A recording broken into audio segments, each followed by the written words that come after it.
As a young teenage boy growing up in the late 70s, it seemed to me that this poster was everywhere. And truthfully, I don't think it really mattered much whether or not it contained a hidden message. For me, there was plenty to be captivated by.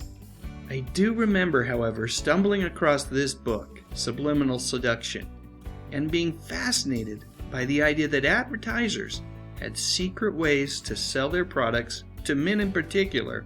And although I didn't do anything more than skim the book, I did spend a significant amount of time scrutinizing that 16-page insert full of what the cover of this book promises to be very revealing images.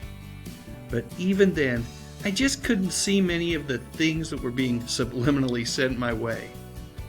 However, when it comes to the best-selling poster of the 70s, no wait, the best-selling poster of all time, I am proud to say that I do see it. I can definitely see the word sex spelled in Farrah's hair. Can you? Well, let me help you out a bit. The S is located directly below her right ear. It is almost lying there on her shoulder. Can you see it? There you go. Now how about the E? It's to the right of the S, of course, but not quite as obvious. There it is. And now for the coup de grace. There's your X. Yeah, it's a little bit smaller than the other letters, but still there. I'm not sure whether those letters were placed there purposefully. And I'm pretty darn certain that it's really not the reason why this thing ended up on so many walls. I think there's one really obvious thing, and by that I mean her $1 million smile.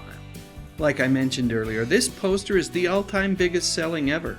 Back then it sold for $2 to $3 a pop depending on where you found it, and Pro Arts Incorporated was selling around 800,000 posters a month. And Farrah, all of a sudden, well, she wasn't just a TV star. I do love her quote in this article. She says, "I don't see myself as anybody special, and I don't really understand all the interest." That's an impressive level of humility. Way back then, even I knew what the big deal was. You see, Farrah had become a poster queen, joining the ranks of Raquel Welch and Marilyn Monroe who had come before her. That poster was magical. It truly was a perfect storm of things going right.